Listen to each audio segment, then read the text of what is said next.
Hello. Uh, Let me start with a cup of coffee. That's good. This week you're going to be reading several poems. So I want to teach you how to read a poem. And I know that many of you don't like poetry or you've had bad experiences with poetry. Hopefully you won't have the same bad experience with reading these poems.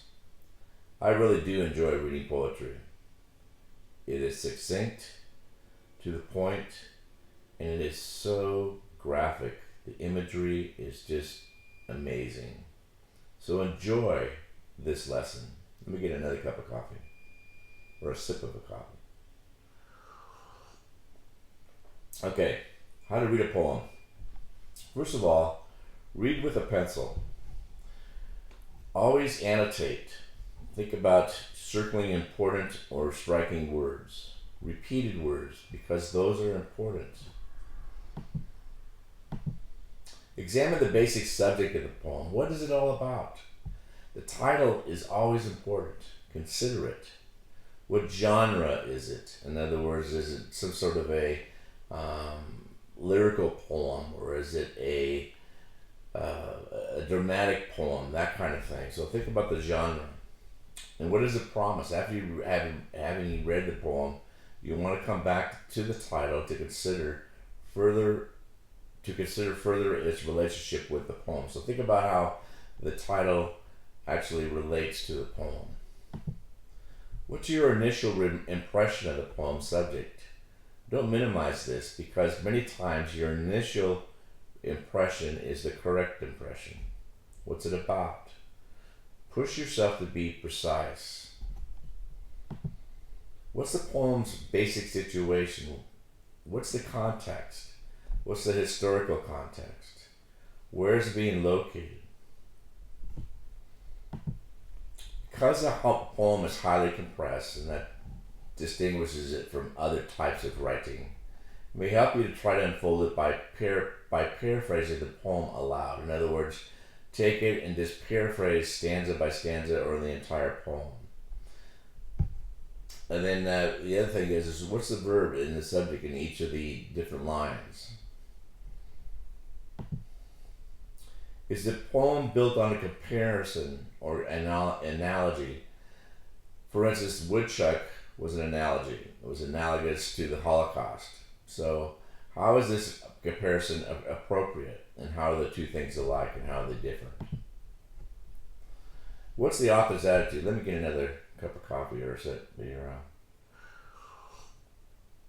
Is it serious? In other words, attitude is actually another word for tone. Is it ironic? Is it satirical? Is it humorous?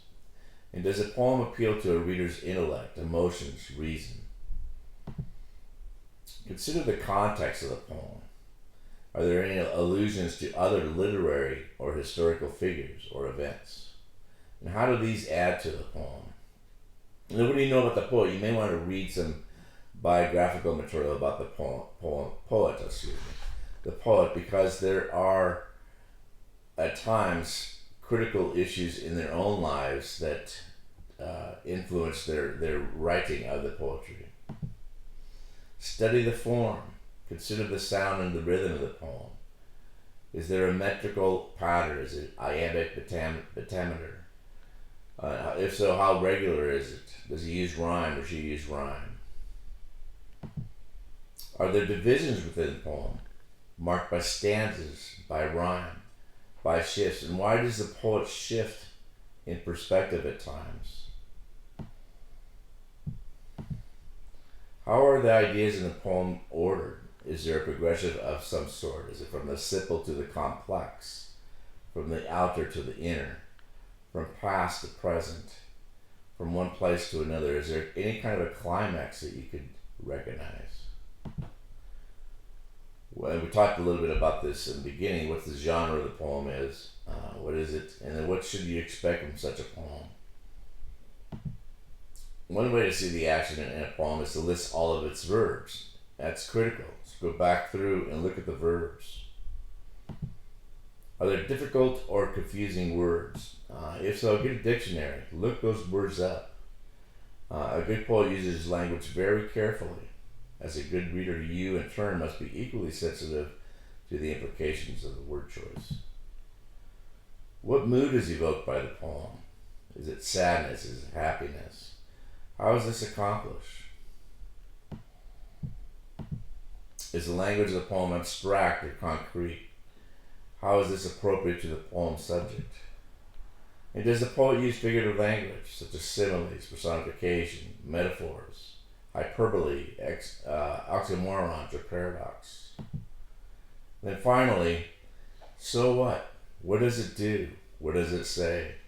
What is it? What is its purpose? Okay, those are some things to keep in mind as you're reading these poems. Don't give up on them, and please read them more than once. Poetry demands more than one reading. So have a good time. You have 3 responses to write. The responses are listed, or the how to do a response is listed on the unit page. That's all, folks.